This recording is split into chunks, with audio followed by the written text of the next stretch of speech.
하나님께서 우리 예배드리는 모든 모습들을 보시고 이 시간 우리의 예배가 하나님을 기쁘시게 하는 예배가 되기를 간절히 바랍니다.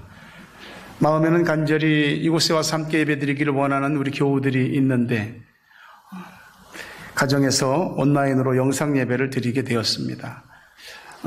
처음 있는 일은 아닐 수도 있죠. 개인적으로는 여러 교회의 예배나 여러 목사님들의 설교를 이렇게 영상을 통해서 경험해 보셨을 겁니다. 하지만 교회가 이렇게 전체적으로 결정해서 집에서 온라인으로 영상 예배를 드리게 되는 일은 쉽지 않은 아니 처음 겪는 경험일 겁니다. 그러나 이 모든 일에도 하나님의 은혜가 있을 줄로 믿습니다. 예배는 어떤 장소의 문제가 아니고 예배를 드리는 자의 문제입니다. 항상 성경에서 교회를 말할 때는 건물이나 조직으로서의 교회를 말한 적이 없습니다. 성경에서 말하는 참 교회는 성도 자신이 곧 교회입니다. 그러므로 우리가 하나님 앞에 한나의 교회로 서는 것이죠. 이 시간 각 가정에서 또 이곳 예배당에서 예배를 드리는 우리 모두는 어느 곳에 있든지 하나님 앞에 예배를 드리는 것입니다. 예배는 딱 정해져 있습니다. 영과 진리로 예배드리라고. 그래서 이 시간 예배드리는 우리 모든 교우들, 청년, 학생, 또 어린이들 영과 진리로 예배드리는 하나님의 성령이 충만하게 임하는 예배 시간이 되기를 간절히 바랍니다. 뉴질랜드가 어저께 날짜로 코로나 바이러스 확진자가 53명이 됐습니다. 급속도로 확산될 가능성이 있기 때문에 계속 코로나 바이러스에 대한 경계태세를 높이고 있습니다. 처음에는 500명 모임을 제한하더니 이제는 100명으로 모든 집회의 모임을 제한하는 겁니다. 다급하니까 법령으로 정해서 어길 시에는 실형도 살고 벌금도 내게 그렇게 정하고 있습니다. 힘들고 어려운 시기이지만 일찍이 가보지 않고 경험해보지 않은 길이지만 하나님 앞에 모든 예배가 예배다워질 수 있기를 간절히 바랍니다. 코로나 바이러스 이야기로 아마 전 세계의 강단이 이 얘기를 많이 하게 될 겁니다. 그 어떤 때보다도 이 코로나 바이러스 사태와 하나님의 말씀이 연결되어져서 설교를 할 경우에 보다 더 현실감 있고 보다 더 마음에 와닿는 그런 내용들이 전해질 것입니다. 저도 그렇게 포커스를 맞추고 싶은 마음도 있었지만 제 마음에는 딱 두 가지였습니다. 이 기회에 믿는 자들은, 다른 자들은 일단 차치하고라도 믿는 자들은 하나님 앞에 예배의 회복, 그 다음에 이번 기회를 통해서 모든 죄와 악들을 참여하는 것입니다. 이 두 가지가 코로나 바이러스 사태를 통해서 우리에게 확연히 마음에 와닿고 실행되어진다면 우리는 이 위기를 통해서 내가 생각하고 상상했던 그 이상의 훨씬 나은 믿음의 사람이 될 것입니다. 부디 여러분의 한국에 있는 가족이나 또 여러 주변에 있는 분들이 코로나 바이러스를 통해서 좀 고통 겪지 않고 오히려 하나님께서 살짝 건드리시는 것 같은 이런 때에 하나님 앞에 마음을 집중하고 삶을 바르게 살 수 있는 그런 계기가 될 수 있기를 또 지켜주시기를 간절히 바랍니다. 우리는 하나님을 믿는 사람들, 하나님 백성들인데 우리가 성경을 통해서 볼 때 그분이 우리 왕이라고 그러시고 우리 주인이라고 그러고 하나님이 우리 아버지라고 하신단 말이죠. 우리가 하나님을 알긴 아는데 얼마만큼 아느냐? 글로 표현한다면 얼마만큼 글로 쓸 수 있을까? 이것이 우리가 가지고 있는 우리 믿음의 내용이고 수준이죠. 얼마만큼 하나님을 아냐면은 하나님을 아는 만큼 아는 것입니다. 하나님을 경험한 만큼 아는 것이거든요. 성경에 나오는 많은 인물들 가운데 수많은 사람들이 하나님을 만나고 알고 그랬습니다. 그러나 하나님을 가장 가까이서 대면한 사람을 꼽으라고 한다면 모세입니다. 모세는 하나님을 직접 대면하여 본 사람이고 그래도 죽지 않았던 사람이죠. 그리고 하나님의 개인적으로든지 이스라엘 백성들을 이끌어가는 모든 과정에서도 하나님의 능력이 얼마나 대단한지를 경험한, 그러니까 하나님에 대해서 안다면 확실하게 경험한 것을 말한다고 한다면 모세만한 사람이 없는 거죠. 그 모세가 죽음을 눈앞에 두고 유언 같은 교훈을 이스라엘 백성들에게 합니다. 그것이 신명기 32장의 뒷부분들입니다. 이 모세는 자신의 임종을 앞두고 이스라엘 백성들에게 무엇을 얘기했을까요? 하나님에 대해서 얘기했는데 어떤 하나님이냐면은 하나님이 우리를 만나주시고 보호하시고 지켜주시는 하나님이다. 그리고 하나님은 우리를 하나님의 백성답게 살게 하기 위해서, 그리고 우리의 삶에서 이 삶의 황무지와 광야 같은 속에서 믿는 자로서 상당히 퀄리티 있는, 세상과 구별된 믿음의 삶을 살 수 있도록 훈련시키시는 하나님, 그리고 항상 때를 따라 좋은 것으로 먹이시고 채워주시는 하나님이라고 이스라엘 백성들에게 이야기합니다. 사실 우리가 읽지는 않았지만 그 뒷부분을 보게 되면 하나님이 이렇게 만나주시고 호의해주시고 보호해주시고 지켜주시고 참으로 살아갈 수 있도록 훈련시켜주시고 그리고 좋은 것을 먹여주셨건만 살찌고 윤택하니 나를 배반했다라고 하나님이 말씀합니다. 오늘 우리가 살아가는 현실의 삶은 사실 황무지와 같다, 광야 같다 해도 과언이 아닙니다. 그냥 우리가 장밋빛 인생에 대한 꿈을 꾸고 어쨌든 밝은 쪽으로 생각하면서 살라고 그러지, 실제로 우리의 걸어가는 삶을 조금만 자세히 들여다보면 여기 황무지고 광야와 같은 것입니다. 다들 열심히 살아가지만 우리가 가는 길에서 이미 알고 있는 위험에서부터 모르는 위험까지 얼마나 많은지 모릅니다. 알고 있는 것도 다 막지 못합니다. 모르는 것은 어떻게 막을 수 있겠습니까? 우리 눈앞에서, 우리 좌우에서, 우리 뒤에서, 밑에서, 위에서 무슨 일들이 나에게 가정에, 자녀에, 우리의 삶에, 우리 현장 속에, 인생 속에 항상 도사리 뻥뻥 터지는데 우리가 어떻게 다 우리 스스로를 지킬 수 있겠느냐 이 말이죠. 사실 다 남의 일 같은 것 같아도 전 세계가 사실은 하나의 거미줄 같이 얽혀져 있습니다. 회로가 복잡하게 얽힌 것 같아도 그 하나로 다 연결되어 있습니다. 나에게 직접 닥친 일이 아닐지라도 결국은 나한테 영향이 미쳐지게 되는 거죠. 오늘 우리는 코로나 바이러스 확진을 받지 않았습니다. 그리고 우리는 코로나 바이러스에 감염돼서 지금 고통받고 죽어가고 있지도 않습니다. 하지만 우리도 당장 영향을 받고 있습니다. 그리고 앞으로 시간이 흐르면서 사태의 추이가 어떻게 바뀔지도 모릅니다. 세계가 요동치고 있죠. 사람들 돌아다니지 말라고 그러잖아요. 집안에 갇혀 있어야 되고 상점들 다, 또 어떤 학교들도 셧다운하고 국가 자체가 셧다운하고 있습니다. 나만 괜찮으면 괜찮은 것이 아니죠. 평소에도 사람과 이렇게 관계에 있어서 비교적 일반적인 거리는 두고 사는데 요새는 사회적 거리두기라는 말이 전 세계적으로 다 그냥 유통되고 있습니다. 교회가 권력과 사회로부터 감당할 수 없는 핍박을 받을 때는 재산을 몰수당하고 두들겨 맞고 감옥에 갇히고 목숨을 잃기도 하고, 그래서 1세기의 교회들은 도망쳤습니다. 로마 정부의 압박과 유대인들의 그 종교적인 핍박, 도망쳤습니다. 산으로 들러 또 땅에 굴을 파고 카타콤, 지하 공동묘지 같은 그런 생활을 했습니다. 각자 흩어져서 각자 자신의 믿음을 지켰던 때가 있었습니다. 그때 말고 지금 이런 일이 일어날 줄 누가 알았겠습니까? 교회에서 다 같이 예배를 드리니까 다 같이 예배를 드리는 건 줄 아는데 지금은 각자 자신의 가정에서 개인적으로든지 가정적으로든지 이렇게 예배를 드리게 되는 그런 상황이 되었죠.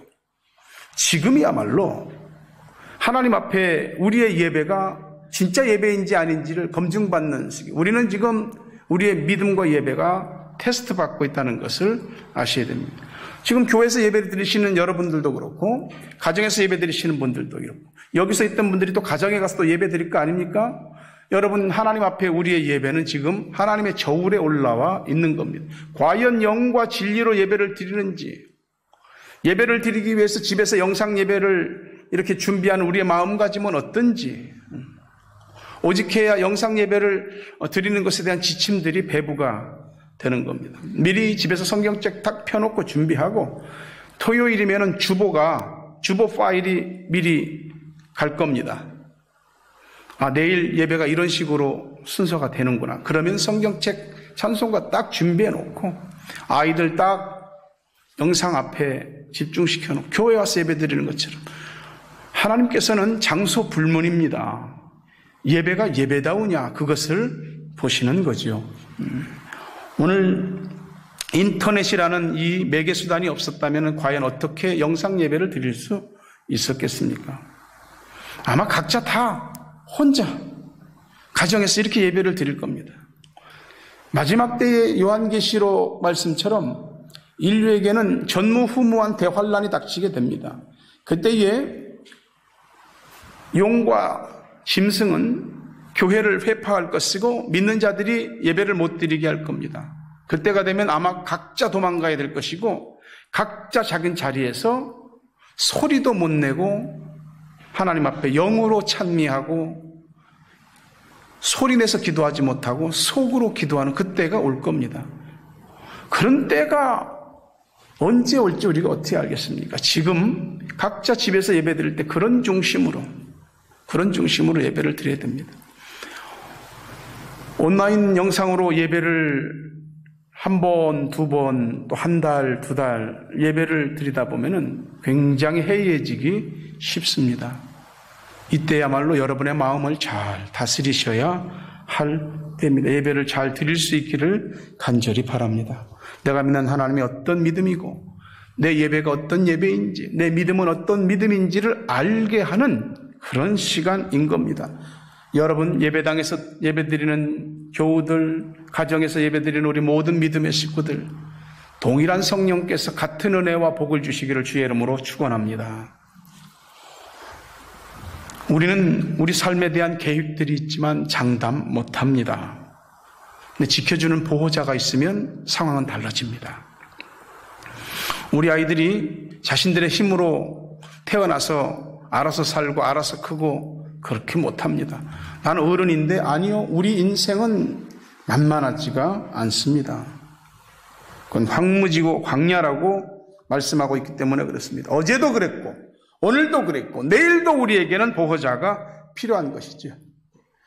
오늘 황무지에서 광야에서 만나주시고 호위하시고 보호하시고 눈동자같이 지켜주시고 독수리가 제 새끼를 훈련시키는 것처럼 훈련시키시고 또 말할 수 없이 좋은 것들로 먹이고 채워주시는 그 하나님이 우리의 보호자가 되어주셔야만이 그 하나님을 자신의 보호자로 믿고 따라야만이 우리는 우리의 삶에 대해서 바로 안전보장이라는 단어를 쓸 수 있게 되는 것입니다. 여기 황무지는 그냥 이런 황무지라기보다도 디저트, 사막입니다. 광야는 굉장히 외롭고 척박한 곳입니다. 꼭 우리 인생의 현장, 내 마음의 어떤 상태와 똑같습니다. 사막은 분명히 거기도 길이 있어요. 근데 사막은 다 그게 그거 같아요. 바람이 불면 있던 길이 없어지고 다 모래땅이에요. 거기서 안내자가 없다면 못 살죠. 길 못 찾습니다. 때로는 우리가 아는 것처럼 사막에서 신기루 현상을 보기도 합니다. 정말로 쉴 곳을 찾고 목이 말라서 목을 죽일 곳을 찾는데 저기 뭔가 보여서 오아시스라고 막 죽어라고 달려갔는데 없는 거예요. 이 사막에서 보호자가 없으면 그 길이 아니다, 그거 아니다라고 우리에게 인도해주는 가이드가, 안내자가, 보호자가, 지킴이가 없다고 한다면 우리는 아마 이것저것을 찾아서 눈에 보이는 대로 뛰다가 나중에는 아무것도 못 찾고 지쳐서 탈진하에 쓰러질 것입니다. 광야는 불모의 땅이지요. 짐승이 울부짖기도 합니다. 그만큼 위험한 곳이지요. 가야 하기는 하니까 가야 되는데 자신이 없는 겁니다. 마음이 불안한 겁니다. 우리 모두는 각자의 마음에 인생에서 빛나는 어떤 부분들을 품고 있지만 그거는 멀리 보이는 것이지 현실은 사막이고 광야입니다. 우리 하나님이 그런 곳에서 우리를 만나 주신답니다. 특히 우리의 조국인 대한민국을 떠나서 먼 외국 뉴질랜드 타우랑가 땅에 와 있는 우리에게는 한껏도 외로움과 고독함과 때로는 무력함과 답답함이 수시로 우리에게 엄습해 옵니다. 거기서 하나님 여러분을 만나주시고 호위하시고 보호하시고 지켜주시기를 주의 이름으로 축원합니다. 여러분들의 마음을 알아주시고 참으로 버겁고 힘든 여러분의 삶과 마음의 현장 속에 우리 하나님이 찾아와 주시고 손 내밀어 주시고 여러분의 마음을 깊이 헤아려 주시고 여러분의 흐르는 눈물들을 주께서 닦아주시고 째고 터진 상처들을 꿰매어 주시기를 주의 이름으로 축원합니다. 하나님이 우리를 보호하시는데 지켜주시는데 보니까 참 독특한 표현이 눈동자같이 지켜주신다. 눈동자같이. 사람의 눈이 말이죠. 겉으로 보이는 눈이 이게 눈의 크기가 아닙니다. 실제로 사람의 눈은 실제로는 큽니다. 그러니까 앞에 이렇게 사람의 두개골을 하나님이 만드셨어요. 이 머리는 말이죠. 참 웬만한 충격에 잘 부서지지 않습니다. 태어나면서부터 뭐 지금까지도 여기저기 머리 찍고 부딪힐 때 있잖아요. 그때마다 뭐 피도 좀 나기도 하고 그런데 두개골이 큰 힘이 충격과 사고가 아니면 두개골은 깨지지 않습니다. 그 두개골 안쪽에 하나님이 두 개의 동굴을 딱 파시고 그 안에 사람의 눈을 집어넣으셨어요. 하나님이 보호하시는 겁니다. 기가 막히게. 또 우리 눈동자같이 지키신다는데 여러분 눈 깜빡해 버리신 적 있죠?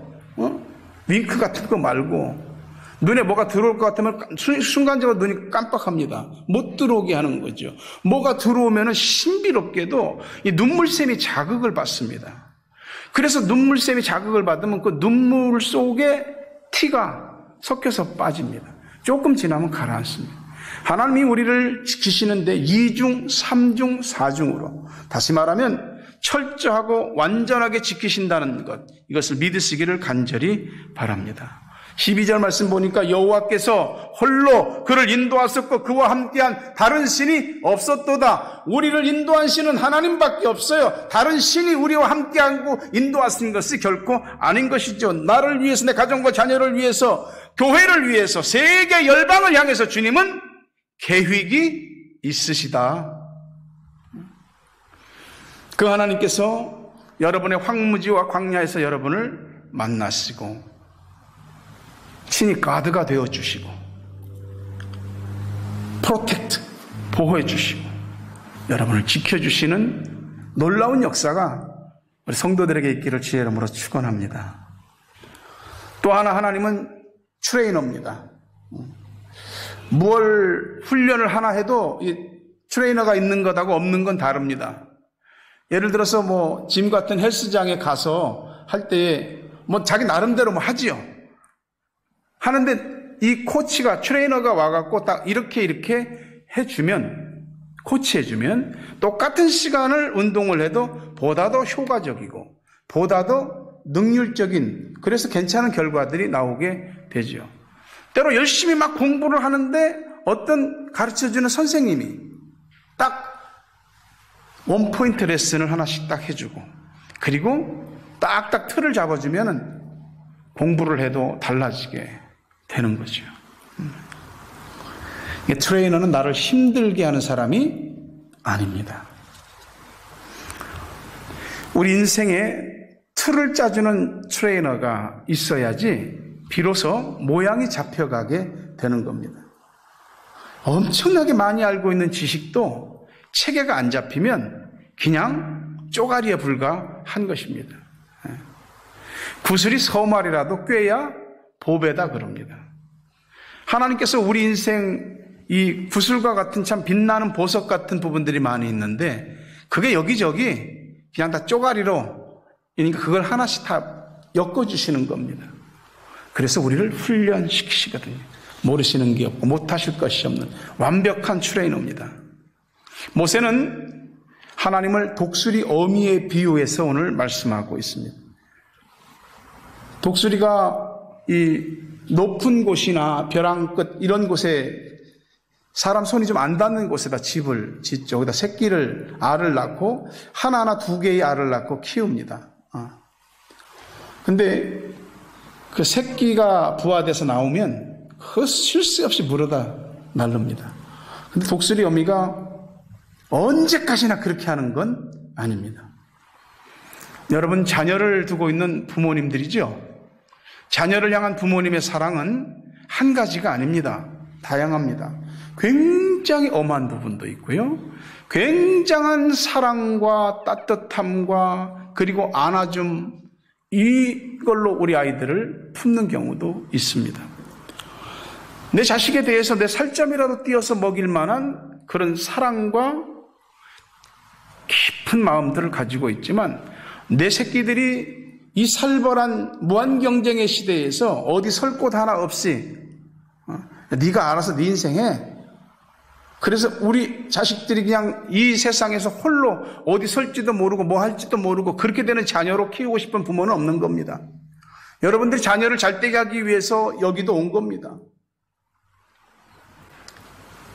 우리 자식이 초라하거나 안 되는 모습은 보고 싶지 않거든요. 그래서 자식을 사랑하지만 엄하게 몰아붙일 때가 있는 겁니다. 근데 육체 훈련이든 정신 훈련이든 영적 훈련이든 무슨 훈련이 됐든지 간에 훈련을 받기 전과 훈련을 받은 후는 다릅니다. 신앙생활도 마찬가지예요. 훈련받은 사람과 훈련받지 않은 사람은 확 다른 겁니다. 근데 자기가 좋아서 하는 훈련도 아니고 떠밀려서 아니 누가 시켜서 하는 훈련은 좋은 훈련이 없습니다. 다 힘듭니다. 훈련은 싫습니다. 근데 하나님 우리를 훈련시킵니다. 마치 독수리가 어느 정도 새끼가 성장하게 되면은 너 이제 날아라. 너 이제 독립해라. 네 힘으로 창공을 나르며 공중의 제왕이 되라 라고 하죠. 근데 새끼는 두려운 거죠. 날아본 적이 없거든요. 날개는 있는데 날아본 적이 없는 겁니다. 그건 어미가 계속해서 그 앞에서 날개를 펄럭이는 겁니다. 날개를 펴면 보통 독수리들이 한 3m는 되거든요. 그걸로 막 앞에서 하니까 새끼들은 정신이 없는 거죠.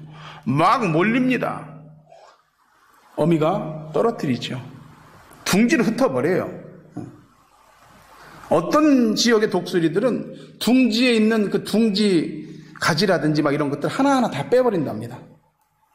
새끼가 있을 곳이 없는 거죠. 벼랑 끝에 요렇게 발로 요렇게 서 있는 거야. 계속 그럴 수는 없잖아요. 너 왜 고르고 있냐 이거야. 날아라. 새끼는 엄마가 자기한테 왜 이러는지 이유를 모르죠. 그렇게 몰아붙여서 땅으로 떨어뜨립니다. 왜요? 때가 됐거든.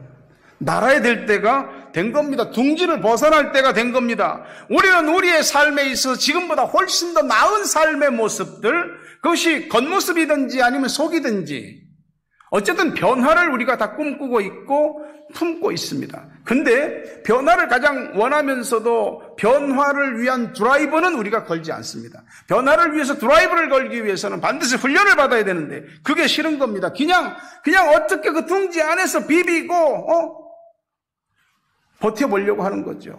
근데 하나님께서 밀어내십니다. 밀어내세요. 큰 독수리가 둥지를 떠나지 않으려고 할 때에 하나님이 밀어내십니다. 이때에 어떤 사람은 건강에 이상이 생길 수도 있고 마음에 불안한 감정이 일어날 수도 있고 잠을 못 잘 수도 있고 직장이든지 사업이든지 자신의 현실에 어떤 어려움이 생길 수도 있고 가정이나 자녀에 힘든 일들이 생길 수도 있고 뜻하지 않은 일들이 생깁니다. 당황스럽습니다. 마음이 무겁고 슬픕니다. 하나님께서 그럴 때 여러분을 위로하시고 보듬어 주시기를 바랍니다. 근데 하나님께서 흩으실 때는 이유는 있습니다.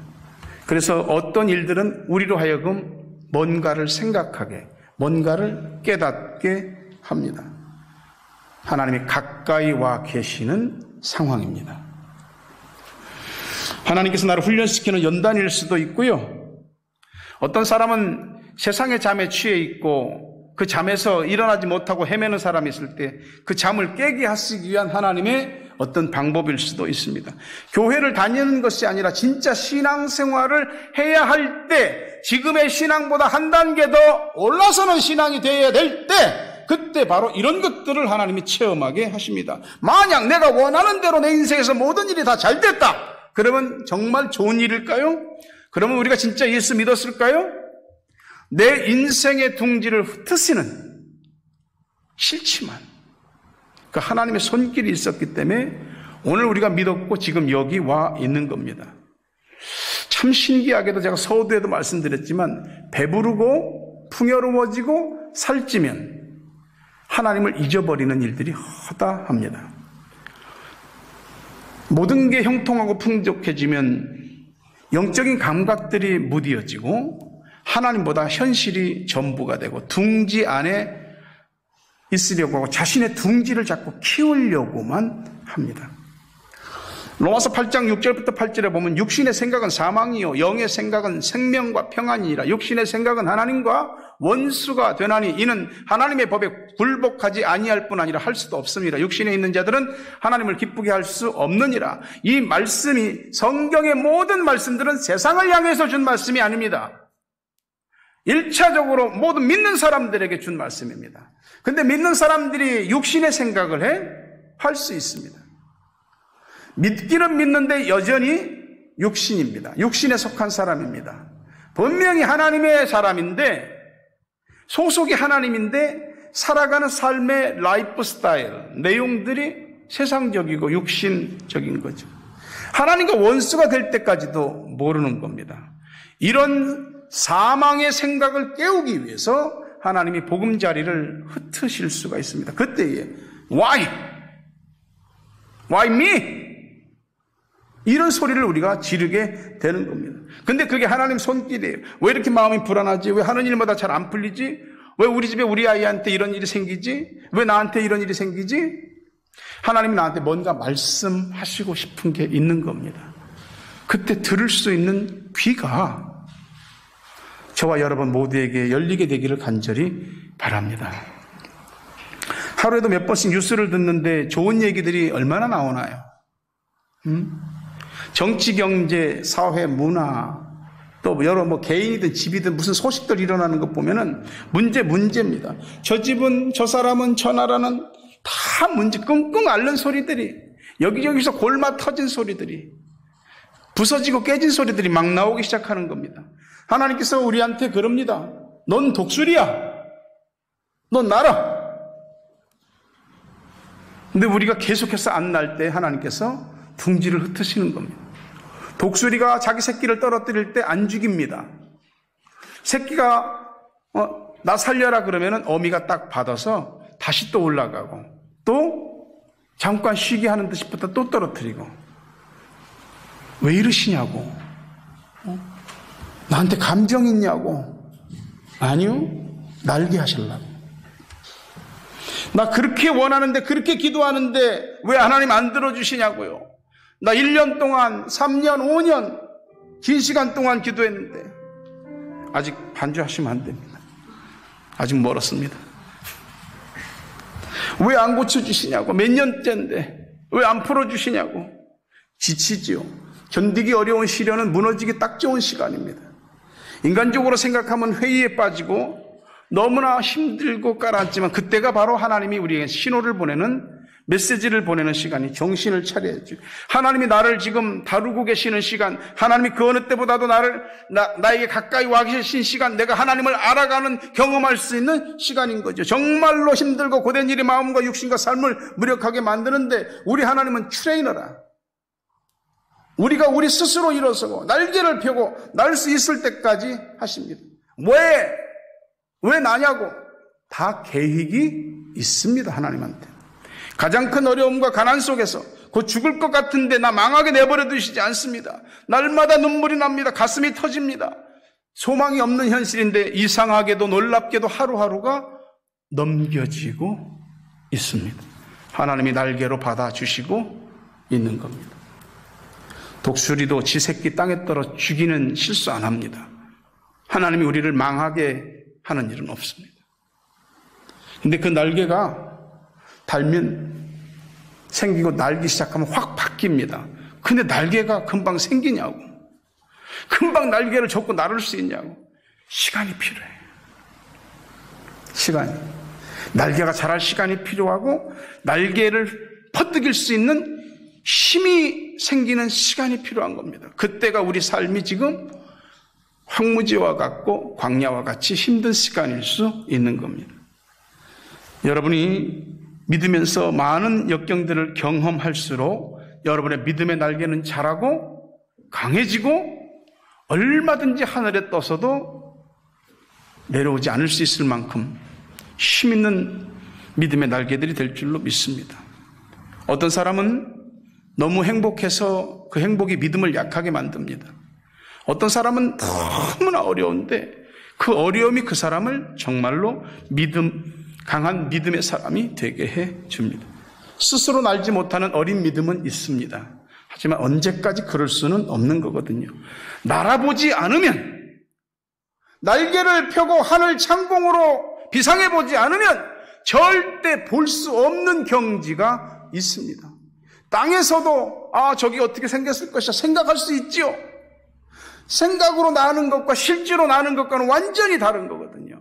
하나님께서는 우리가 우리의 관념 속에서 그래 하나님을 믿으니 믿음으로 날아보자. 관념으로 나는 것이 아니고 실제로 우리가 우리의 삶의 황무지와 광야를 확 차고 올라서 위에서 아래를 쫙 이렇게 관조하면서 비행할 수 있는 그런 사람이 되기를 그래서 우리를 트레이닝하고 있습니다. 날개가 생겨서 날기 시작하면 엄마 독수리가 날았던 것을 다 다닐 수 있고요. 엄마 독수리가 본 것을 다 볼 수 있습니다. 하나님이 우리를 그 경지까지 이끌기 위해서 이 황무지와 같은 광야와 같은 곳에 우리를 내려놓으시고 거기서 만나주시고 호의하시고 보호하시고 눈동자같이 지켜주시는 줄 믿으시기를 바랍니다. 골로새 3장 1절 2절을 보니까 그러므로 너희가 그리스도와 함께 다시 살리심을 받았으면 위의 것을 찾으라. 거긴 그리스도께서 하나님 우편에 앉아 계시느니라. 위의 것을 생각하고 땅의 것을 생각하지 마라. 하나님이 위에 계시지만 멀리 계시지 않습니다. 이 땅에서 하나님이 여러분 마음속에 꽉 들어차면 언제든지 이 땅에서도 하늘을 생각할 수 있습니다. 주께서 우리들에게 날개를 달아 주셨고 우리는 하나님을 믿는 백성으로 탄생하는 순간부터 날개를 가질 수밖에 없습니다. 그리고 날 수밖에 없습니다. 그거를 아직 날개가 다 자라지 않고 날개에 힘이 생기지 않았을 땐 어쩔 수 없지만 이미 날개가 다 자라고 날개에 힘이 생겼는데도 여전히 비바람 앞에서 날개를 웅크리고 둥지에서 벗어나지 않으려고 몸부림친다면 하나님께서 아니야, 너 날 수 있어. 내가 너를 날 수 있게 해 주었어. 그러면서 우리에게 오십니다. 힘이 생겨서 날게 되면 거센 바람이 오히려 휙 날아오를 수 있게 하는 힘이 됩니다. 그리고 놀랍게도 어느 단계까지 딱 오르면은 거기는 바람이 더 없어요. 고요하고 그냥 흐르는 바람을 따라서 날개 끝만 이렇게 탁탁탁탁 이렇게 바꿔주면서 이쪽으로 가고 저쪽으로 가고 다 날 수 있습니다. 높은 곳에서 보면 날개를 가지고도 여전히 땅에서 이렇게 종종걸음을 걷고 있는 사람들이 보이게 될 겁니다. 바람은 나와 내 가정과 자녀와 삶을 송두리째 날려버릴 것 같은데 날개가 생기면 날아오르게 되고 오랫동안 날아도 괜찮은 힘을 받게 됩니다. 바람 불 때 옛날에는 날아갔는데 망했는데 끝났는데 믿음의 날개로 하나님 훈련시키셔서 날아올라 보니까 즐기게 됩니다. 큰 힘 안 들이고도 즐기게 됩니다. 코로나 바이러스가 전 세계를 강타하는 지금 얼마나 사실 두렵습니다. 우리의 실이 안 돼서 그런 것이지 딱 우리의 일이 돼버리면 너무도 두려운 일이거든요. 근데요, 날개를 달면 우리가 살고 죽는 것과 되고 안 됨과 높아진 것 낮아짐을 초월할 수 있게 됩니다. 바람을 즐기는 것뿐만이 아니라 이 바람이야말로 내가 독수리라는 것을 증명해 줍니다. 먹고 살기 힘들고 몸이 약해지고 병들고 다치고 아프고 이게 사는 건지 왜 내가 살고 있는 건지 우리한테 하나님이 계시잖아요. 하나님이 계시잖아요. 그분 우리를 떠나지 않아요. 버리지 않아요. 하나님께 나를 맡겨보세요. 하나님이 말씀하시는 대로 순종해 보세요. 우리에게 닥친 어떤 힘듦, 역경, 고통, 아픔, 슬픔 이게 우리의 걸림돌이 아니라 오히려 비상하고 더 높이 날 수 있는 디딤돌이 되는 것을 믿으시기를 바랍니다. 하박국 선지자는 하나님을 믿는 선지자지만 회의론자였습니다. 상황에 따라서 아무것도 없다. 도대체 내 현실도 이 모양이고 주변에서 일어나는 일들 보니까 외국이 쳐들어온다고 하는데 이 난리통에 어떻게 살아남을까? 이게 뭐냐고. 이것도 없고 저것도 없고 아무것도 없고 다 틀렸어. 그 사람이 고통받고 고민했죠. 특히 왜 하나님을 믿는 사람이 고통받고 왜 악한 자들은 어려움 때 더 잘 되냐고. 그는 고민했고 회의했습니다. 그러나 그는 독수리처럼 날개를 믿음으로 퍼드덕거리고 창공을 오른다면 바뀌었습니다. 고백이. 하박국 2장 4절에 의인은 그 믿음으로 말미암아 살리라. 고백이 달라지는데 하박국 3장 18절 19절 보니까 나는 여호와로 말미암아 즐거워하며 나 구원의 하나님으로 말미암아 기뻐하리로다. 주 여호와는 나의 힘이시라. 나의 발을 사슴과 같게 하사 나를 나의 높은 곳으로 다니게 하시리로다. 발밑은 험한 돌과 깎아지른 벼랑 같지만은 하나님께서 높은 곳을 다니게 안전하게 다니게 하십니다. 그 하나님이 우리를 먹여 살리는 것을 믿으시기를 바랍니다. 13절 14절 볼게요. 여호와께서 그가 땅의 높은 곳을 타고 다니게 하시며 밭에 소산을 먹게 하시며 반석에서 꿀을 굳은 반석에서 기름을 빨게 하시며 소의 엉긴 젖과 양의 젖과 어린 양의 기름과 바산에서 난 수량과 염소와 지극히 아름다운 밀을 먹이시며 또 포도즙에 붉은 술을 마시게 하셨다. 여러분이 자녀들에게 좋은 것 먹이고 잘해주려고 하는 것처럼 하나님 우리에게 좋은 것 주시고 먹이시는 줄 믿으시기를 바랍니다. 여기서 뭐가 나오냐고.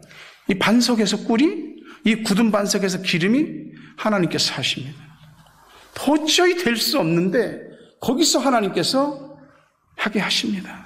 아무도 못해도. 소의 엉긴 젖은 치즈입니다. 치즈. 오늘날에는 치즈가 널려 있잖아요. 이 고대에는 치즈가 굉장히 귀한 것이었습니다. 이런 것들 하나님이 다 얻게 하시고요.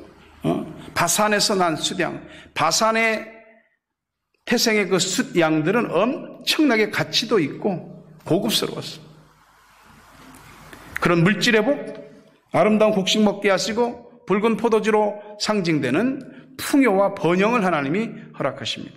우리는 머나먼 남쪽 뉴질랜드 타우랑가의 꿈을 가지고 왔습니다.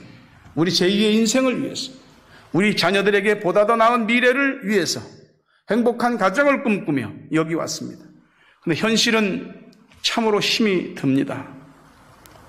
한국 같으면 별것도 아닌 일들이 우리에게 고민될 때가 있습니다. 날마다 마음이 무거워질 때 있고 눈물이 날 때 있습니다.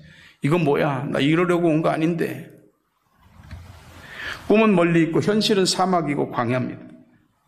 그러나 여기서 하나님이 여러분을 만나주시고 호위하시고 보호하시고 눈동자같이 지켜주시길 주의 이름으로 축원합니다. 먹을 것 없는 광야에서 먹여 주십니다.